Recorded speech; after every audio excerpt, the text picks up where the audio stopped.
చేసుకుంటూ ఇమీడియట్ గా కొన్ని టీమ్స్ ఫామ్ చేయడం జరిగింది. సిసిఎస్ ఇన్స్పెక్టర్ గారు and town police station inspector గారు కలిపి కొన్ని టీమ్స్ ఏర్పాటు చేసుకోవడం, ఆ టీంల తోటి మొత్తం వర్కౌట్ చేసుకుంటే ఇది ఒక ఇంట్రెస్టింగ్ గ్యాంగ్ గా మనకు తెలిసింది.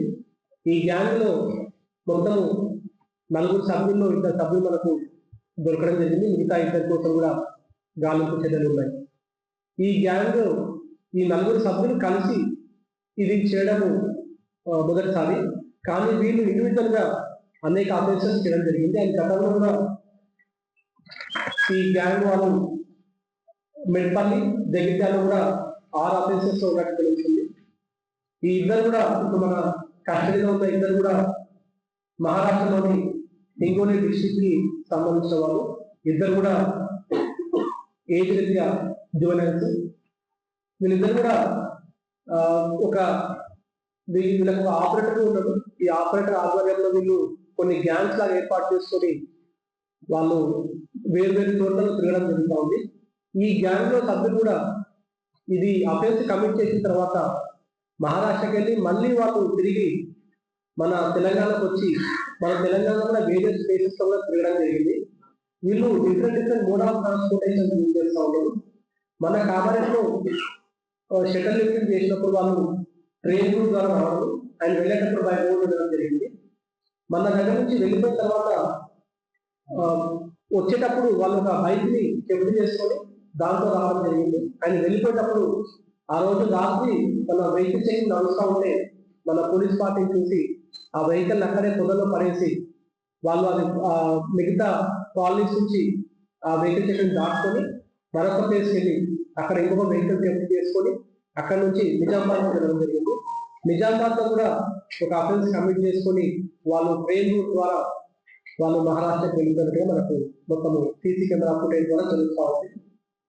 ఇది అయిపోయిన తర్వాత 13వ తారీఖు వాళ్ళు మళ్ళీ మన తెలంగాణ రీజియన్కి రావడం జరిగింది. అండ్ తెలంగాణలో కామారెడ్డి, మెదక్ అండ్ హైదరాబాద్ రీజియన్ కూడా తిరిగి మళ్ళీ కామారెడ్డి అనేది వచ్చినప్పుడు మనం ఆల్రెడీ ఇన్ఫర్మేషన్ తోటి ఇలా సర్చ్ చేస్తా ఉన్నాము. అండ్ వీళ్ళని కూడా సస్పిషియస్ అఫెన్సెస్ లో పట్టుకోవడం జరిగింది. అండ్ వాళ్ళని వాళ్ళ కోర్టుకి జుడిషియల్ మనం పంపుతా ఉన్నాము. ఫర్దర్ గా ఈ గ్యాంగ్ కి సంబంధించిన సభ్యుల గురించి మిగతా వాటి గురించి మనము ఇంకా ఎంక్వైరీ చేయాల్సి ఉంది. అది పోలీస్ కస్టడీలో మనం చేస్తాము. వీళ్ళ దగ్గర మనకి ఇలా పట్టుకున్నప్పుడు వీళ్ళ దగ్గర ఒకటి టీవీఎస్ వెహికల్ ఒకటి అండ్ ఈ నేరం చేయడానికి యూజ్ చేసిన వస్తువులు పనిముట్లు కూడా మనకు దొరకడం జరిగింది.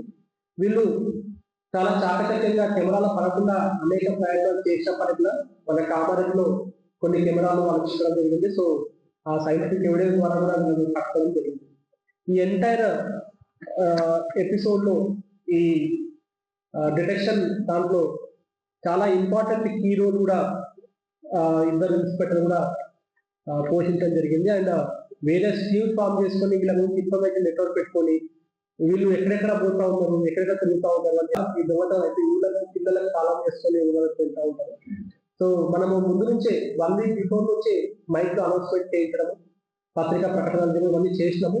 బట్ స్టిల్ కొంతమంది కొంచెం నిర్లక్ష్య దూరంతో లాక్ వేసుకుని వెళ్ళిపోవడం, ప్రాపర్ ప్రికాషన్స్ లేకుండా ఉండడం అదొకటి చేస్తూ ఉంటాము. ఈ సంక్రాంతి టైంలో మనం ఎక్స్ట్రా నైట్ డ్యూటీస్ కూడా ఏర్పాటు చేయడం జరిగింది. Local to global news at your finger tips. మీ చేతిలో ఒక ఆయుధం. Download R TV app. Media legend Ravi Prakash is back.